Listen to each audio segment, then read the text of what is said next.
los que participan en la mesa, a todos los que colaboran con este curso, y yo creo que sin más dilación podemos dar entrada ya a la primera conferencia.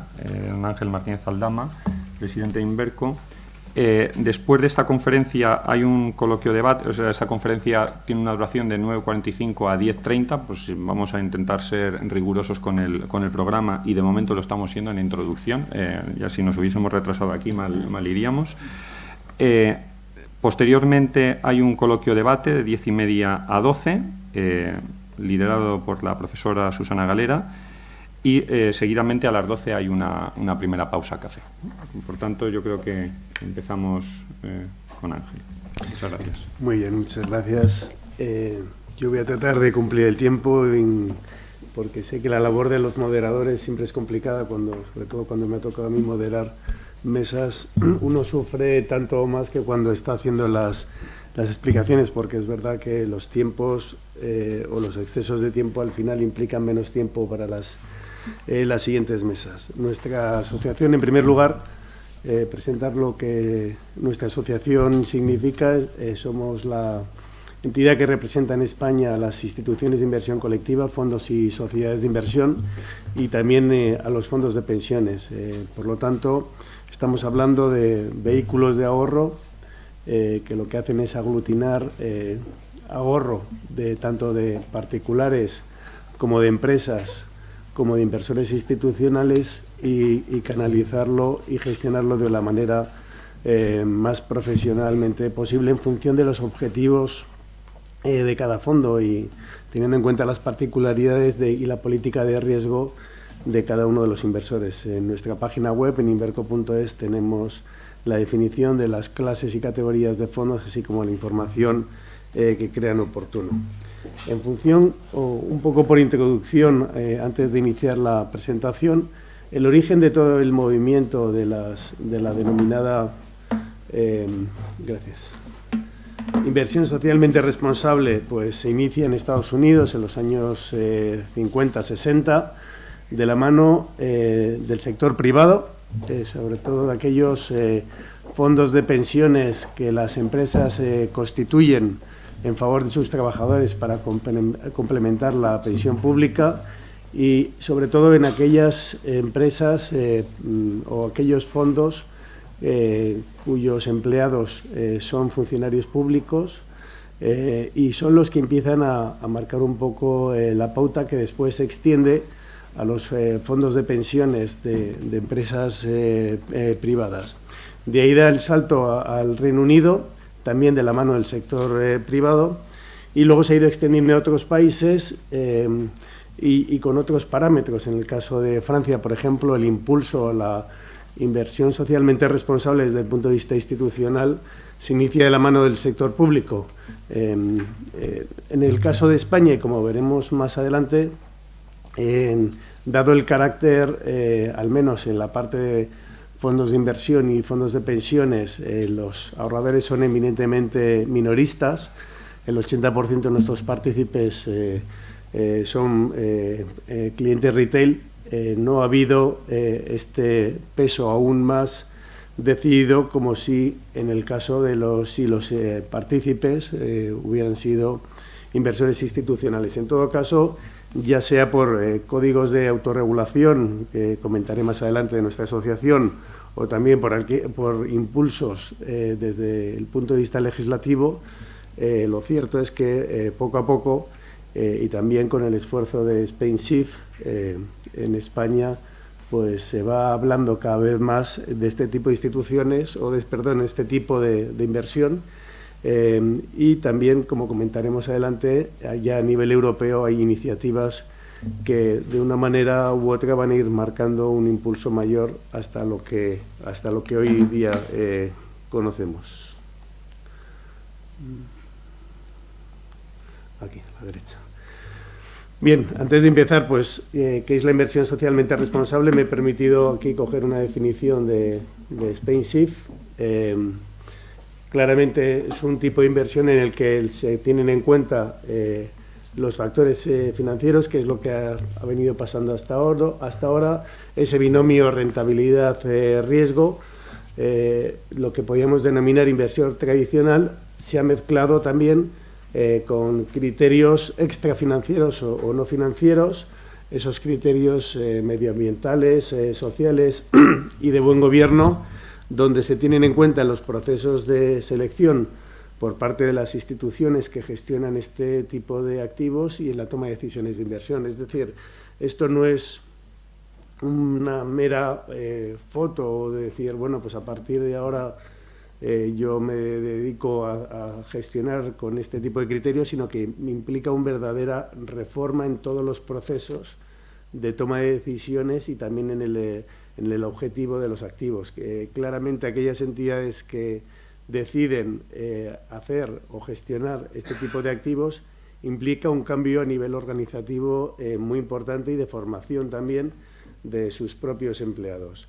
Y más recientemente también a esos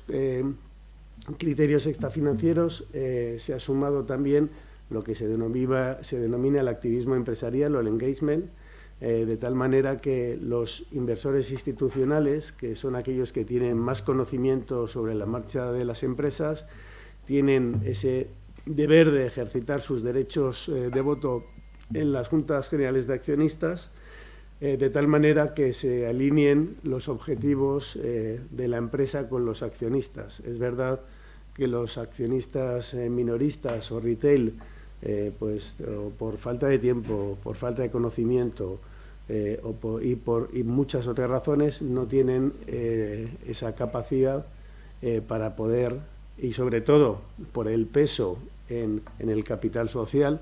no tienen ese peso frente a los gestores de las compañías para poder alinear los intereses de los inversores en esos objetivos de consecución de largo plazo, porque también no hay que olvidar una cosa, y es más en fondos de pensiones que en fondos de inversión, pero en ambos también, cuando uno realiza una inversión en una empresa es porque cree que va a obtener un rendimiento a medio y largo plazo. En la medida en que ese rendimiento se tenga en cuenta ese tipo de criterios extrafinancieros, y es uno de los mitos también que hay que romper, una política de inversión que tenga en cuenta criterios no financieros no significa que implica una menor rentabilidad de las inversiones. Puedes tener una rentabilidad muy buena teniendo en cuenta criterios no financieros, pero también no teniéndolos, y viceversa. Es decir, nadie garantiza que por invertir con políticas ISR la rentabilidad de las inversiones sea mayor, pero tampoco va a ser menor. Por lo tanto, creo que esto es uno de los mitos que había al principio en este tipo de gestión, pero que afortunadamente pues la realidad ha demostrado que no tenía ningún punto de valor. Como digo, el ejercicio de los derechos políticos en las juntas generales marca una pauta, y esa responsabilidad de aquellos inversores institucionales es lo que ha ido poco a poco permeando en las normas, primero a nivel europeo, comentaremos, y posteriormente en España. He puesto una referencia a un libro verde del año 2001 para contrastarlo frente a la situación actual y de normativa. Los objetivos por parte de la Comisión Europea con el libro verde para fomentar la RSE, la responsabilidad social empresarial, pues eran muy genéricos, como se puede ver ahí, pues iniciar un debate sobre cómo se puede fomentar la RSE a nivel internacional, con un objetivo de aumentar la transparencia, incrementar la fiabilidad, ¿no? Claramente son objetivos muy genéricos. Estamos hablando pues de los albores de las referencias en normativas y de hecho pues un libro verde no deja de ser un documento de reflexión sin ningún valor legislativo, pero sí sirve una puesta en marcha o de una reflexión que, como vemos, es a principios de este siglo, ya casi 16 años, hace 16 años, y veremos cómo ha ido evolucionando desde una serie de pautas o directrices o criterios generales hacia unas exigencias, como veremos a continuación, sobre todo con la nueva directiva de derechos de los accionistas, donde ese papel de liderazgo en en el fomento de todo este tipo de iniciativas se pone en manos de los inversores institucionales y de los gestores de activos. Ya yendo más al mundo actual, esa directiva sobre información no financiera, que se aplicará a partir de este año, implica una modificación en los criterios de contabilidad, por las cuales las empresas tendrán que informar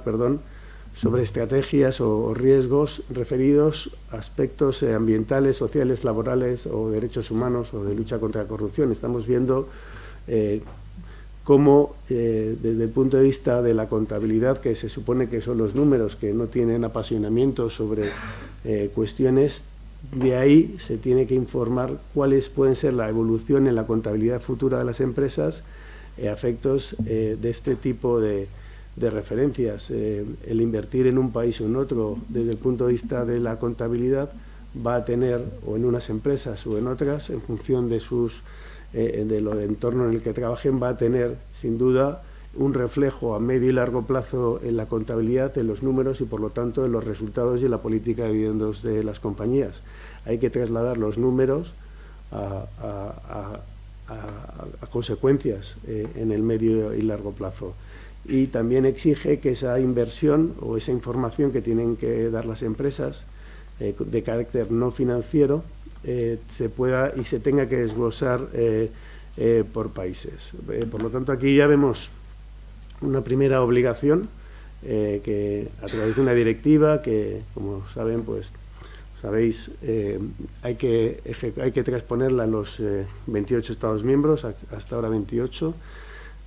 y que, por lo tanto, también tendremos que hacerlo en España. La directiva la denominada SRD, Shareholders Right Directive, o la directiva de derechos de los accionistas, también da un paso más allá. Esta directiva se ha publicado este año, entrará o tendrá que transponerse, hay un plazo de 2 años para su transposición en el año 2019. Una vez aprobada esta directiva, también hay que aprobar y regular normas de desarrollo de los denominados actos de ejecución. Vamos a empezar primero por la parte, o cuáles son los objetivos o la finalidad de esta directiva, que es facilitar la identificación de los accionistas, la transmisión de información, incrementar la transparencia de los inversores institucionales y de gestores de activos, y también aquellos que intermedian, o los denominados asesores de voto. En tercer lugar, reforzar el control y la transparencia de la remuneración de los administradores de las compañías. Este es otro de los puntos del engagement en los ejercicios de los derechos de voto que vemos muchos de nosotros en los medios de comunicación, que en las juntas generales se votan en contra o bien de la elección de determinados consejeros, o bien en cuanto a las políticas retributivas del Consejo o de los gestores de las compañías, y mejorar, en definitiva, la supervisión de las transacciones con entidades vinculadas de la propia compañía, contratos, etcétera. Claramente, lo que se trata es que haya un fomento e una implicación a largo plazo de los accionistas, y en este caso, comentaba anteriormente, pues se pone el peso en los accionistas institucionales, aquellos que tienen mayor conocimiento sobre las prácticas de la compañía, que tienen mayor capacidad de presión también sobre las compañías. Como todos sabremos o sabemos, o sabréis, por ejemplo, en las entidades del IBEX 35, en torno al 40-50% de los accionistas son inversores institucionales, con porcentajes del 1, del 2, del 3%, que así, grosso modo, pues puede parecer poco, pero cuando estamos hablando de empresas que capitalizan 40.000, 50.000, 60.000, 80.000 millones de euros, el que tengas un accionista con el 2-3%, que parece poco,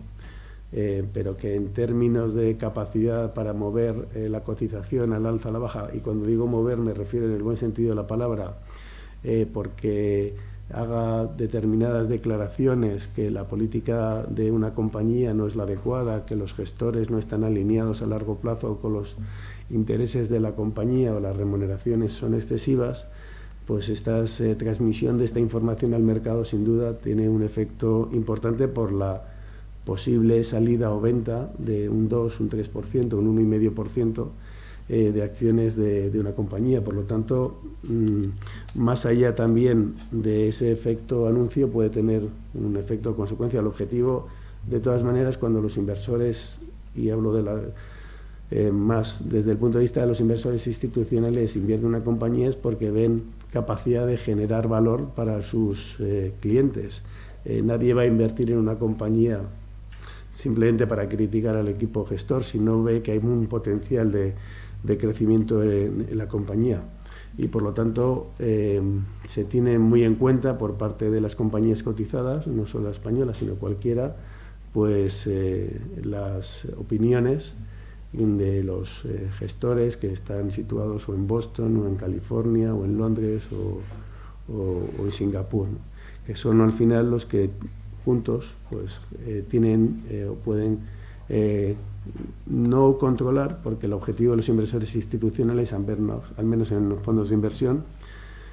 no es controlar las compañías, eso tienen prohibido, pero sí pueden tener una influencia en otra serie en otros inversores o en otros futuros inversores. Por lo tanto, esta directiva va a tener una importancia y un efecto una vez que se transponga de aquí a 2 años, en junio del 2019, en el devenir y en la evolución de este tipo o de la actuación de este tipo de entidades. Esta directiva que se acaba de publicar en mayo, lo que voy a comentar son puntos o 2 puntos referidos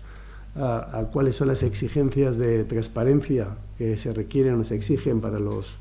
inversores institucionales, gestores de activo y asesores de voto, en cuanto a un lado, la política de implicación, cómo se deben implicar este tipo de inversores en las compañías, con el principio de cumplir o explicar, complain or explain,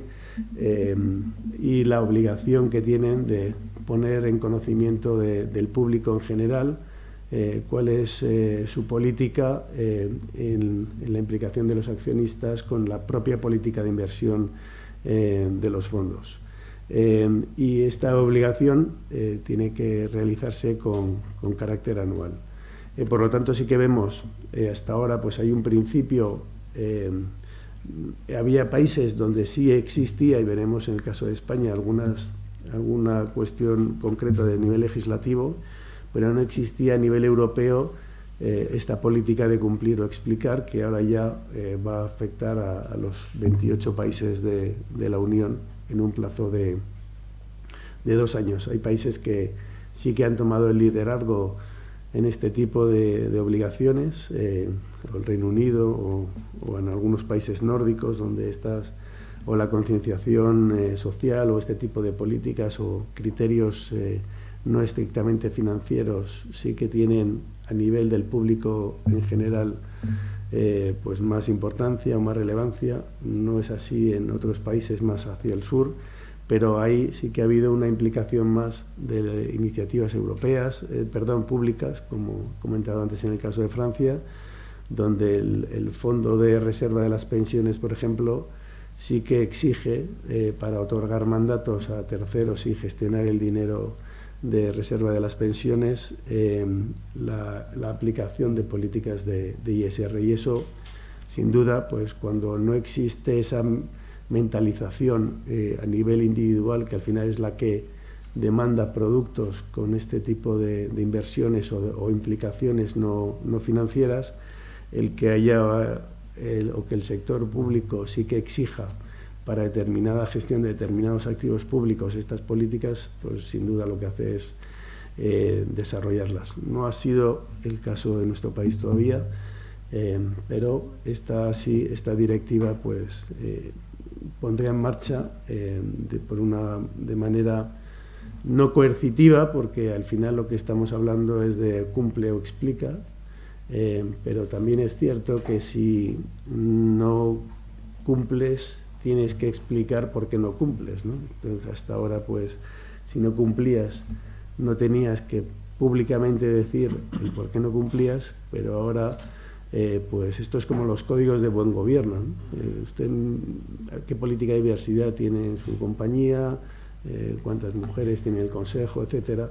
No hay una obligación, pero lo cierto es que si cada año tienes que decir qué es lo que cumples y lo que no cumples, pues de alguna manera te estás transmitiendo esa información y estás yendo fuera de una tendencia. Por lo tanto, de alguna manera, este principio de cumplir o explicar, sin ser obligatorio o mandatorio, pues de alguna manera te pone en el foco en caso de no seguir pues este tipo de iniciativas que al final, pues ¿quién no está en contra? ¿Quién puede estar en contra de políticas de sostenibilidad a largo plazo? Bueno, la ISR pues es una definición muy amplia, puede ser criterios positivos, pueden ser criterios negativos, en fin, es decir, no hay y cada entidad tiene unos determinados o una forma de plasmar esos criterios distintas de la otra, ¿no? A alguien le puede parecer mal invertir en determinada compañía porque fomenta o sigue fomentando la energía nuclear por el tema de los residuos, pero sin embargo otra entidad puede entender que esa misma compañía que está fomentando energías renovables y tiene un programa a medio plazo de mayor fomento de energías renovables, pues es una entidad con un criterio positivo y la otra pues tenía un criterio negativo. Es decir, que esto también, pues con la subjetividad y en todo caso lo importante es que los criterios se pongan de manifiesto y finalmente sean los inversores o los ahorradores los que decidan cómo hay que invertir.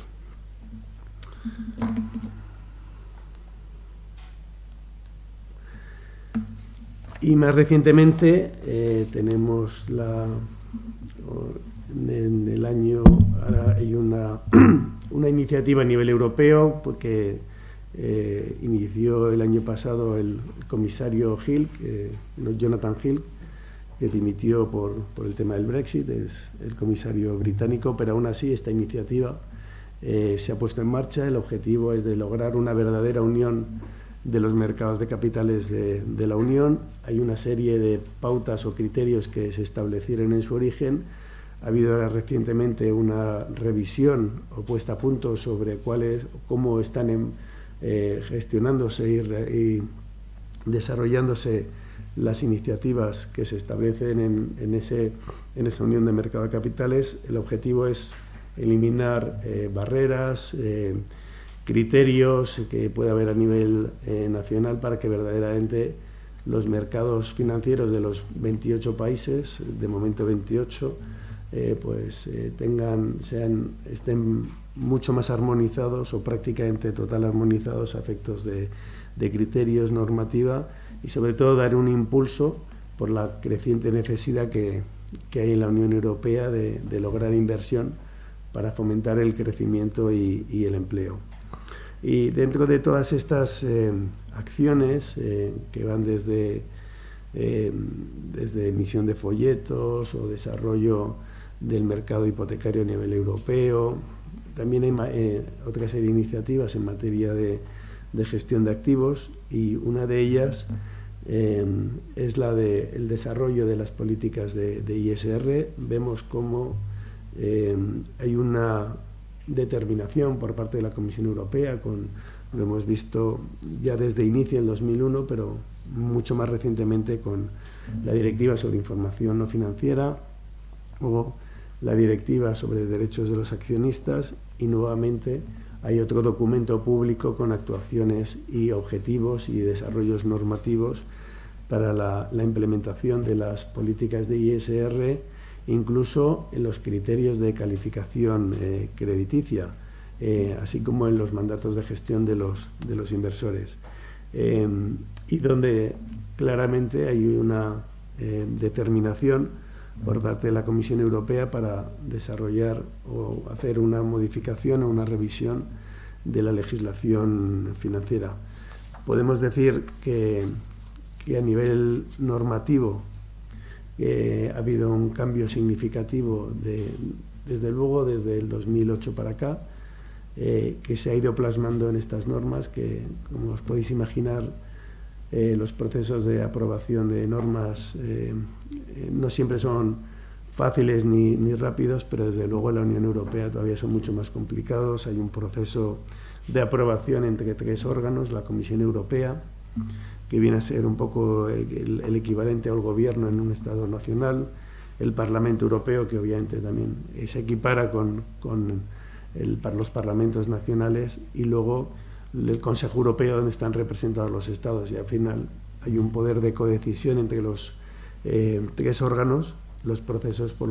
lo tanto, el llegar a acuerdos no siempre es fácil, porque hay un poder de codecisión y de veto en determinadas materias también por parte del Parlamento, ¿no? El Tratado de Maastricht lo que vino a dar es más impulso y más poder de bloqueo y de decisión al Parlamento Europeo, que es de los 3 órganos que decide las normas en la Unión Europea, lógicamente el que tiene una raíz más democrática, ya que sus representantes se eligen por sufragio universal, o los elegimos por sufragio universal, ¿no? Por lo tanto, a nivel europeo, y un poco como colofón antes de pasar al siguiente punto, claramente ha habido una evolución desde el año 2001, de ese libro verde que hemos comentado anteriormente, hacia políticas más obligatorias, y sobre todo poniendo el peso y exigiendo a los inversores institucionales una mayor implicación, una mayor información y una mayor exigencia de actuación por esos derechos fiduciarios que se entienden que tienen los inversores institucionales y los gestores de activos en relación con los clientes. Pasando ya a los desarrollos normativos en España, como decía anteriormente, había habido, no a nivel europeo, esas iniciativas obligatorias, por el principio de cumplir o explicar, pero sí en determinados países, y uno de ellos ha sido el caso de España, en el caso de fondos de pensiones, que se entiende que es un inversor institucional más a largo plazo. Esas obligaciones que en otros países, sobre todo en Inglaterra, pues tienen mucha más influencia, porque el patrimonio gestionado pues es unas 6 veces mayor. Hay unos 600.000 millones de euros comparado con los poco más de 100.000 que gestionan los fondos de pensiones en España, y de esos 100.000, solo 30.000 se refieren a los fondos de empleo, es decir, aquellos que las empresas establecen para complementar las pensiones de sus trabajadores. Por lo tanto, estamos hablando de un ámbito pues mucho menos importante desde el punto de vista cuantitativo, pero en todo caso hubo una reciente modificación ya hace 3-4 años del reglamento de planes y fondos de pensiones para establecer el principio de cumplir o explicar para los fondos de pensiones establecidos por las empresas, mientras que para los fondos de pensiones individuales se entendía no existe ese principio de cumplir o explicar, y solo si voluntariamente siguen los principios de la política de ISR, entonces la forma de trasladar esa información o de comunicarlo será la misma que se establezca para el sistema de empleo. En el caso de los fondos de pensiones de empleo, que como digo suponen en torno a 30-35.000 millones de euros en España, una cantidad pues como digo irrisoria si lo comparamos con otros países del centro y del norte de Europa. Estos fondos tienen la obligación de decir si siguen políticas de ISR, y en caso de que no las sigan tienen que explicar el porqué, y cuando las sigan establecer o informar sobre el procedimiento que han seguido en su implementación, en la gestión, y también incluso hasta el porcentaje de activos que siguen estas políticas de ISR en aquellas empresas en las que estén invirtiendo.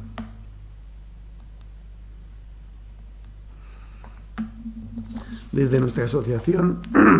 ya en el año 2001, publicamos una norma entonces denominada sobre fondos y sociedades, o sea, instituciones de inversión colectiva éticas. Estamos hablando pues de hace ya 16 años. Vimos que este tipo de políticas de inversión tenían una determinada nicho, tenían potencial de desarrollo, y de hecho pues ya en aquel año algunas gestoras lanzaron los denominados entonces fondos éticos. Con el paso del tiempo, y como hemos visto a lo largo de estos 16 años, desde la publicación de ese libro verde, ha habido muchos avances a nivel, no solo a nivel legislativo, sino sobre todo también a nivel de desarrollo de mercado. Desde ese principio inicial de esos criterios positivos o negativos, hemos pasado a esos criterios no financieros, ese engagement empresarial. Ha habido una ampliación o un desarrollo del concepto de inversión socialmente responsable, y desde nuestra asociación creímos oportuno, hace ya 3 años, hacer una revisión de nuestra circular o norma de criterios voluntarios. Nosotros no podemos imponer, desde ninguna asociación privada podemos imponer de manera obligatoria ningún tipo de obligaciones a terceros, ni siquiera a nuestros propios asociados. Y también solicitamos en aquel momento la colaboración de Spain SIF para trabajar conjuntamente en esa adaptación de esa circular nuestra. Nos pareció también relevante la modificación de ese objetivo de IICs, que es el acrónimo de Instituciones de Inversión Colectiva, es decir, fondos y sociedades de inversión sujetas a la directiva UCITS, por la de inversión socialmente responsable, ese nuevo concepto pues, más amplio que estaba ya teniendo este tipo de inversiones. En su momento teníamos la obligación o la exigencia de las gestoras de tener una comisión para hacer una evaluación y establecer los procedimientos para este tipo de inversiones. Decidimos que con el desarrollo que había tenido el mercado entonces, había instituciones que ya o bien tenían capacidad para establecer sus propios procedimientos, pero otras, por razones de tamaño o de ahorro de costes, no tenían esa capacidad para poder tener esa comisión de asesoramiento, y lo que hacían era delegarlo externamente. Por lo tanto, pareció oportuno eliminar esta comisión. Se estableció que aquellas IICs que se autodenominaran como de ISR o que tuvieran los criterios ISR en la definición de su política de inversiones deberían tener, no todos, pero sí una mayoría de sus valores en carteras con estos escrutinios o con estos criterios ISR. La exigencia a efectos de transmisión y de dar información a los partícipes o clientes, de incluir en el documento de datos fundamentales o DFI, que es la información que se entrega con carácter previo a la suscripción en un fondo de inversión, el establecer en ese en ese documento, que es un documento de 2 páginas, donde se incorpora la información más relevante o fundamental que debe tener en cuenta un inversor antes de invertir en un fondo, como puede ser la política de riesgo, es decir, de 1 a 7, mínimo riesgo 1, máximo riesgo 7, la definición de la política de inversión, el tipo de cliente al que debe dirigirse ese tipo ese fondo, o los costes, comisiones, etcétera. Por lo tanto, dentro de esa verdadera información relevante hay que incluir una referencia a que ese fondo sigue criterios de inversión socialmente responsable, que deben luego explicarse más en detalle en el folleto, que es un documento mucho más amplio de información sobre el cliente. Y luego también para aquellos fondos que dejen de aplicar sus políticas de ISR, se tendrá que aplicar un derecho de separación, que es un derecho que tienen los partícipes a ser informados antes de que entren en vigor de modificaciones en la política de inversión, informados para que, si lo creen oportuno, puedan retirarse o dirigirse o irse de ese fondo, porque se entiende que la no aplicación de una política de ISR es un cambio sustancial en la política de inversión. Con todo ello, pues creo que la colaboración de Spainshift desde luego fue muy relevante, y lo que desde el punto de vista de nuestra asociación pues contribuimos también a que este tipo de inversiones, para aquellos inversores, fondos de inversión que quieran establecer este tipo de estrategias, pues haya un marco común de desarrollo. En relación con esto termino, voy a dar incluso un margen adicional al moderador y luego también un turno de preguntas si alguno cree oportuno realizarlas. Pues desde nuestra asociación también hemos trabajado no solo en este marco, como comentaba antes, de desarrollo de normas o criterios de ISR en España, sino también a través de las dos federaciones europeas de las que formamos parte, que es FAMA por un lado, que es la Federación Europea de Gestión de Activos o Asset Management y Fondos de Inversión, y por otro lado Pensions Europe, que es el equivalente a nivel europeo sobre fondos de pensiones. Ambas tienen su sede en Bruselas y, lógicamente, pues lo que hacen es representar a las asociaciones nacionales europeas en Bruselas, donde a nadie se le escapa que es importante estar y hacer oír tu voz en todos estos procesos de gestación, elaboración, debate y posterior aprobación de normas que, bien sea con rango de directiva, que luego se tienen que transponer a las legislaciones nacionales, o bien tengan el rango de reglamento, que es de aplicación directa, donde los estados no tienen capacidad de modificar o de ampliar los criterios, pues al final deciden lógicamente cuál va a ser la legislación que va a haber en los distintos países. Por lo tanto, en estas dos federaciones pues realizan un trabajo para las asociaciones nacionales muy relevante, a efectos de poder manifestar la opinión nuestra en los procesos de elaboración de normas. Desde este punto de vista, desde FAMA, pues colaboramos en la elaboración de un informe sobre inversión socialmente responsable en el año 2016. Está en la página web de FAMA, por si alguien tiene interés en bajársela. En este documento pues se establecen una serie de reflexiones, pautas, objetivos de la Federación o de la Industria Europea de Gestión de Activos. Y en definitiva, al final pues hay una serie de conclusiones en donde entendemos que, teniendo en cuenta toda la complejidad que implica el establecer una política de ISR, esta pues no debe ser obligatoria, y por lo tanto ese principio de cumplir o explicar parece que es razonable, pero que en todo caso no debería haber una obligación impuesta para establecer políticas o tener una obligación de tener políticas de ISR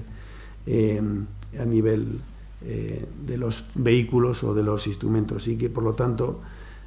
pues esto también tiene que ser un poco, una cosa es que haya un engagement empresarial, esas políticas de ejercicio de voto, pero lo cierto es que hay países donde hay mayor concienciación, otros hay menos concienciación, y por lo tanto debe ser establecido con carácter voluntario aquellas entidades que quieran aplicar estos principios de ISR o no. También se han desarrollado las denominadas etiquetas o ratings, los ratings más basados en aspectos cuantitativos, las etiquetas a efectos de cuando un fondo se puede denominar ISR. Nosotros pues hemos establecido nuestros criterios a nivel español. Hay otros países, Luxemburgo también, que tienen o han establecido sus criterios para cuando un fondo se puede etiquetar como ISR a efectos de su comercialización, y parece razonable que haya unos criterios homogéneos para que todos los que quieran etiquetarse o adjetivarse la denominación de su fondo como inversión socialmente responsable, pues cumplan una serie de criterios mínimos que se han establecido a través de las industrias privadas. También se han desarrollado la definición de los bonos verdes, es decir, aquellas emisiones de bonos por parte de compañías para financiar proyectos de sostenibilidad en aspectos medioambientales o climáticos. Esto lo estamos viendo en muchas compañías eléctricas. Y luego también a nivel de la Federación Europea, en la nueva directiva de fondos de pensiones de empleo, que se ha aprobado también este año y que entrará o que tendrá que transponerse antes de enero del año 19, y para todos los fondos de pensiones europeos de empleo a nivel europeo, establece la toma en consideración de los criterios de inversión socialmente responsable. Bueno, con esto termino dando las gracias por vuestra atención y espero pues haber trasladaros o haberos dejado claro algunos puntos o criterios dentro de la farragosidad de las normas y de los procesos de legislación a nivel europeo, pero como veis cada vez hay una mayor concienciación a nivel europeo, sobre todo en la Comisión Europea, sobre la importancia de tener inversores institucionales activos. El principio de cumplir o explicar se va a extender claramente y creo que va a haber un desarrollo muy relevante en toda esta serie al menos en la transparencia y la información, y vamos a ver si con eso conseguimos pues que se traslade también a los propios ciudadanos que dentro de esta mayor información que haya sobre políticas ISR también demanden productos ISR, ¿no? Porque yo creo que esto es lo relevante, ya que el movimiento no viene de abajo hacia arriba, pues vamos a ver si de arriba hacia abajo se acaba trasladando, ¿no? Pues la reciente cumbre sobre el clima de París, antes los acuerdos de Kioto, etcétera, claramente están poniendo mucho más el foco en este tipo de políticas de sostenibilidad a medio y largo plazo, el cambio climático, las políticas medioambientales. Yo creo que esto cada vez está más en los medios de comunicación, en los partidos políticos, en los gobiernos, en los estados, en los organismos multilaterales. Al final esto, pues, si no hay acuerdo a nivel multilateral de todos los países, pues difícilmente pues, se pueden lograr objetivos a largo plazo. Bueno, con esto termino mi intervención y quedo a vuestra disposición por si queréis que podamos aclarar algunos aspectos o complementarlos. Muchas gracias.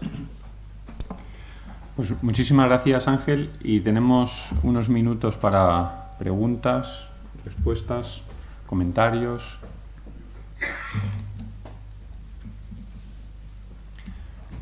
Los que nos están viendo fuera no tienen la posibilidad de preguntar, aunque son muchos los que nos ven, pero no tienen la posibilidad de preguntar. Yo por romper un poco el hielo, por deformación profesional jurídica, es un tema que realmente me encanta, pero veo que más allá de lo que es la directiva comunitaria a la que has hecho referencia y tal, no hay un marco regulador claro, es un marco más bien autorregulador, un marco autorregulador desigual, ¿no? Porque comentabas ahora al final que pues España tiene unos criterios y España tampoco tiene unos criterios comunes, pero en fin, pues más o menos las asociaciones están establecidas, Luxemburgo tiene otros. ¿A partir de qué elementos hay algún mínimo común a partir de lo cual se pueda configurar o calificar a un fondo, a un producto, a una política de inversión socialmente responsable, de ISR? Bueno, es que esto es una buena pregunta, porque yo he empezado con la definición de ISR, la toma de SpainShift, y ponía inversiones que tienen en cuenta criterios financieros, también criterios extrafinancieros y también ejercicio de la propiedad activa. Es un concepto muy amplio y la forma de materializarlo pues es muy diversa, y de cuantificarlo y de establecer o bajar un poco a la concreción, ¿no? Como decía anteriormente, un gestor puede decidir que invertir en una determinada compañía y establece un criterio negativo y no invierte en esa compañía porque su cuenta de resultados supone un 30% de la energía nuclear, por ejemplo, y otro gestor puede invertir en esa compañía porque tiene un programa de acción a medio y largo plazo donde ha establecido que va a establecer un proceso de energías renovables y por ello esa dependencia de la energía nuclear va disminuyendo. Entonces, y eso es un criterio positivo, y otro gestor aplicaba un criterio negativo a esa compañía. O las empresas de tabaco, pues hay empresas que están tiene un porcentaje muy significativo de su cuenta de resultados en el negocio del tabaco, y sin embargo ahora están estableciendo procesos de diversificación de su negocio, pues ante las restricciones que hay en muchos países, Estados Unidos, Europa sobre todo, y están diversificando su negocio hacia otro tipo de activos. Entonces, la ISR es una definición amplia donde tú tienes en cuenta que no solo criterios financieros, que es lo que había hasta ahora, sino otro tipo de criterios no financieros, o porque tu política, por ejemplo, de ejercicio del derecho de voto pues es muy transparente, o lo delegas en un tercero. Pues hay muchas empresas ya especializadas en invertir en hacer recomendaciones a las compañías, porque las compañías invierten, o las gestoras o los inversores institucionales invierten en muchos países, no tienen capacidad para llegar a todas las compañías en las que invierten, porque los porcentajes en los que invierten a veces no son relevantes. De hecho, por ejemplo, en el caso español se obliga al ejercicio del derecho de voto solo cuando tienes más del 1% de la compañía, o el 1% de la compañía y has mantenido esa inversión durante 12 meses. Claro, porque al final lo que hay que hacer es una cosa que sea razonable. Si tú estás invirtiendo el 0,00x o no sé, o 100.000 euros en una empresa, pues al final tampoco se te puede exigir. Entonces hay un principio de proporcionalidad. Pero más allá de lo que es la concreción de la definición, lo importante es que, y hombre, lógicamente, pues si todo el mundo pensara igual, pues todo sería muy aburrido, ¿no? Y todo el mundo invertiría en unas compañías y con los mismos criterios, ¿no? Lo importante es que se transmita esta información al ahorrador final, al menos en la parte que se refiere a fondos de inversión y fondos de pensiones, y luego tú puedas elegir, porque te gustará más un gestor porque tiene más criterios positivos, o a lo mejor te gustará más otro gestor porque tiene más criterios negativos, o te gustará porque su política de ejercicio de los derechos de voto está más alineada con lo que uno cree, ¿no? Pero más allá de esa imposible concreción o cómo se materializa a la hora de la toma de decisiones en las compañías, sí que hay una serie de exigencias, y tengo aquí algunas que establece, por ejemplo, la nueva directiva de derechos de los accionistas. Obliga a los intermediarios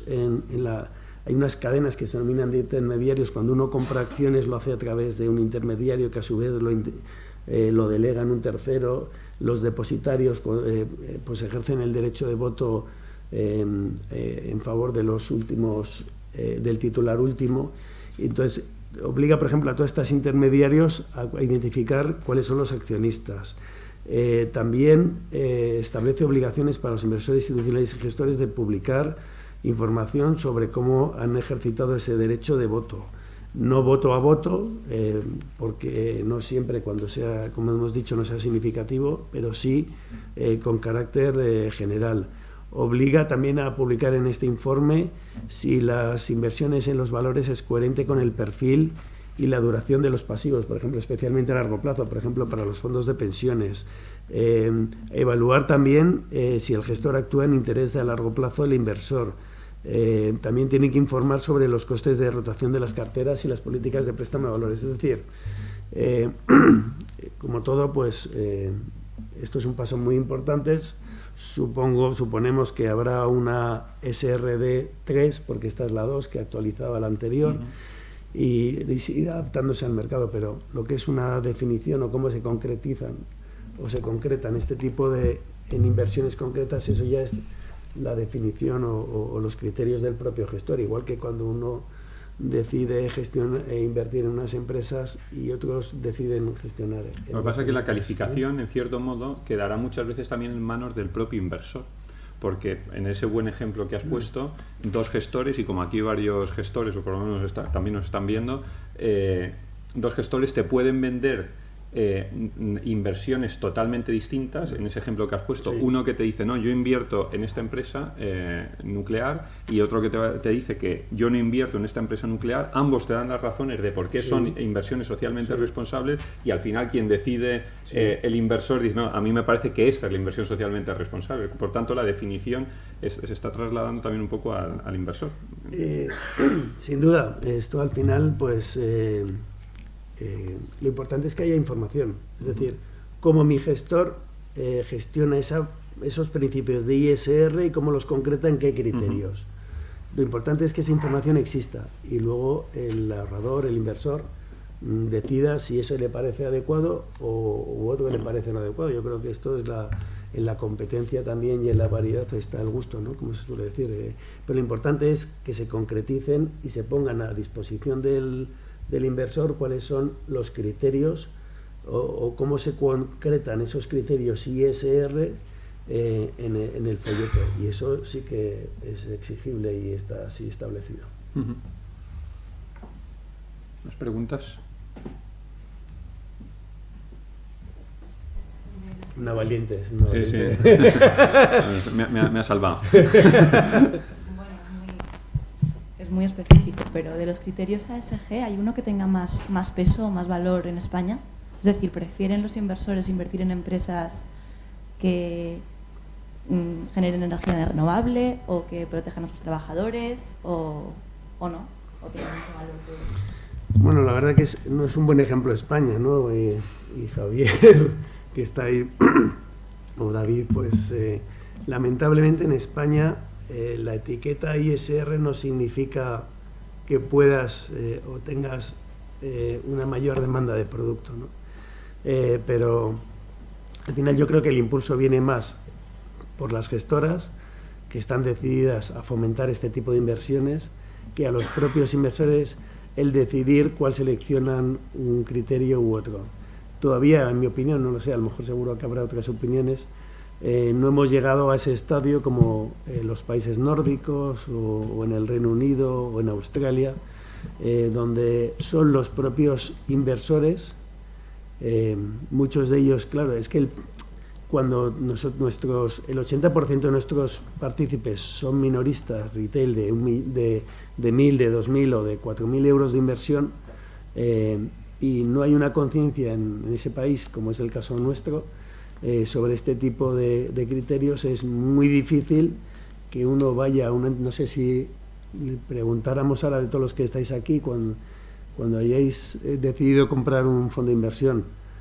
si vais a vuestra entidad y decís quiero un fondo ISR, pues probablemente nadie levantaría la mano. No sé, igual me equivoco porque este foro es un poco más especializado, pero ese es el caso de otros países, no es el caso precisamente, y sin embargo en España es al revés. Lo que está habiendo es un impulso por parte de los gestores de activos en impulsar productos ISR, y por lo tanto ahí sí que no te puedo contestar cuál es el criterio que se utiliza más, o cuál es el criterio que se demanda más. Vale, gracias. ¿Por alusiones, Javier?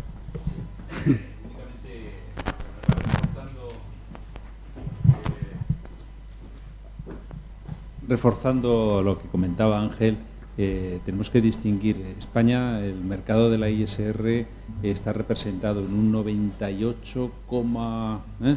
largo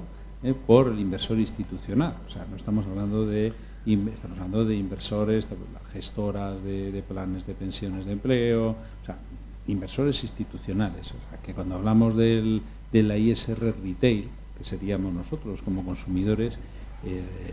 es testimonial,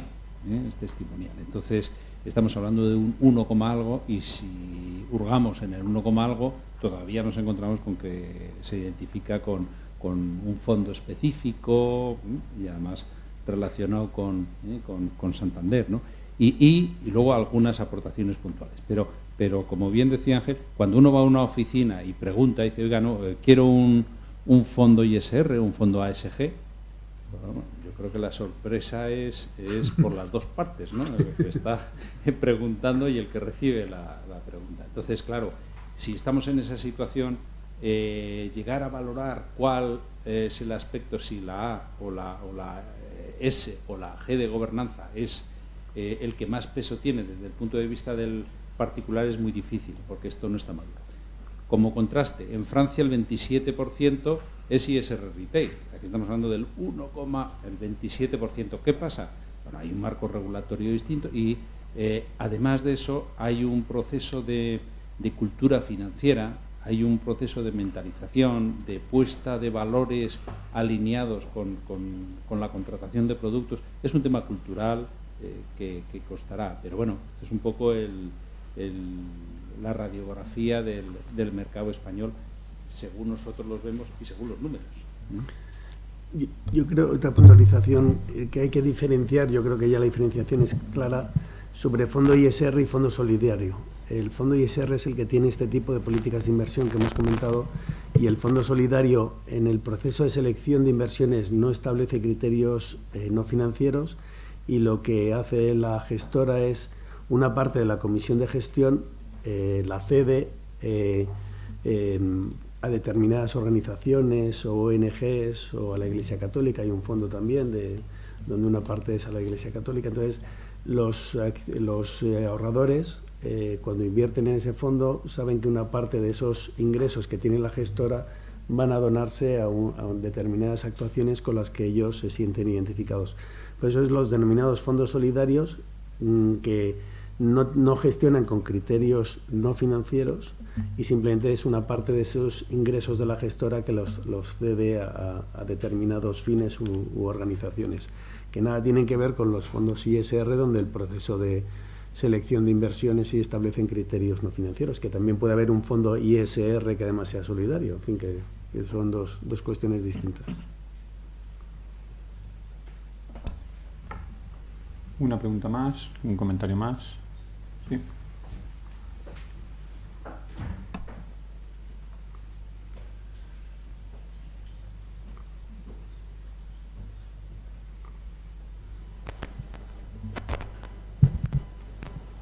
Hola, buenos días. A mí me gustaría saber, en línea con la primera pregunta, hasta qué nivel los socialmente responsables tienen un carácter cualitativo o cuantitativo en vías de la ley. ¿Hasta qué vía esta? Quizás, yo creo que a lo mejor sin el micrófono somos poquitos y se oye bien. Lo único a lo mejor es de streaming, ¿no? ¿Hasta qué límite el límite cuantitativo? Es decir, ¿hasta qué punto se deberían establecer límites cuantitativos en cifras que limiten la acción de un gesto que pueda al final tomar criterios que no se corresponden con los del inversor? Al final, si un gestor decide invertir en una empresa y el inversor final de ese fondo no cree que ese criterio sea correspondiente al suyo propio, estaríamos ante un problema de un conflicto de intereses que realmente no estaría regulado. ¿Hasta qué punto no sé si está regulado en España o en el resto del mundo? Ya. Bueno, ahí lo que hemos comentado anteriormente, el derecho de separación. Lo importante, uno, es que la definición de los criterios es establecida en el folleto. Cuando una gestora cambia sus criterios que afecten de manera sustancial, y eso lo tenemos definido en nuestra circular, a la política de inversión del fondo, entonces ese cliente tendrá derecho de separación. En la práctica, en los fondos de inversión, pues el derecho de separación es gratuito, pero además es que yo mañana puedo traspasar de un fondo a otro sin tributar. Por lo tanto, pero bueno, al margen de esa cuestión, una cosa son los principios y otra cosa es cómo se concretan esas inversiones en base a esos principios. Si no hay un cambio en los principios, pues el gestor tiene capacidad para, moldándose a esos principios, concretar sus inversiones. Claro, si estamos hablando de una empresa concreta donde el gestor está invirtiendo que no le gusta a un cliente, pues en fin, esto es como todo, ¿no? Pues se puede ir pero a lo mejor no te gusta una inversión en una empresa concreta, pero sí te gustan el 80% de las empresas en las que invierte o el 70%. Entonces, no sé, esto es, no es o blanco o negro, sino son situaciones de grises, ¿no? Y evidentemente, pues lo importante es, uno, que los criterios que están en el fondo cuando uno suscribe ese fondo no cambien. Si cambian de tal manera que impliquen una modificación sustancial en la política de inversión en el fondo, entonces el cliente tendrá ese derecho de separación. Y luego, en cualquier caso, pues si ves que la concreción de esos principios que a ti te gustaban, pero que se están concretando o materializando una serie de inversiones de empresas donde tú no estás de acuerdo por las razones que sean, pues traspasas tu inversión a otro fondo ISR sin coste fiscal, que eso lo puedes hacer en cualquier momento y ya está. En fin, no lo sé. Ahí sí que no... O puedes escribir una carta a la gestora diciendo que no estás de acuerdo con... En fin, del hecho del pataleo, en fin, siempre existe, ¿no? Pero al final, como uno cuando es miembro de un club o de una asociación, pues a lo mejor no te gusta el 100% de las normas de ese club, ¿no? Pero sí te gusta el 80% o el 70%. Es muy difícil coincidir 100% en los criterios o la concreción de los criterios de inversión de un gestor que estén 100% alineados con los inversores o con los criterios o los gustos de los inversores, pero al menos sí en el 70-80%, lógicamente. Y en esta línea, ¿cree usted que la gestión activa tiene algo que decir respecto a la pasiva? Al final, la gestión pasiva se establece en función de unos criterios preestablecidos a nivel ya no cualitativo por opiniones del gestor, sino cuantitativo según unos aspectos cuantificables que son medibles y que al final el inversor puede tener constante en todo momento. ¿Puede ser que la gestión pasiva esté más preparada para captar la inversión socialmente responsable? Bueno, este es un debate de gestión activa-pasiva que excede este tema de ISR, pero al final el gestor pasivo lo que está haciendo es replicar índices. Por lo tanto, el gestor pasivo sobre un índice, el IBEX, por ejemplo, tendrá que replicar exactamente cuál es la ponderación de las distintas empresas en el IBEX. Es mucho más fácil aplicar una política ISR con una gestión activa, porque el gestor puede seleccionar con independencia del peso que tienen las empresas en un índice o en varios índices, y desde mi punto de vista, para la aplicación de políticas ISR es mucho más útil una gestión activa que una gestión pasiva, porque en la gestión pasiva estás obligado a replicar el índice, y si un Santander pondera el 8% en el IBEX e Inditex el 10%, pues te guste o no Santander o el IBEX, en fin, que no quiero poner nombres concretos, pero para ejemplificarlo, pues estás obligado, el gestor está obligado, porque eso es lo que pone su folleto. Entonces es mucho más difícil establecer políticas. Hombre, si todas las empresas que están en un índice aplicaran políticas ISR, pues lógicamente pues esa inversión ISR es más fácil, pero no todas y no en los porcentajes que ponderan, porque eso va por capitalización bursátil y no porque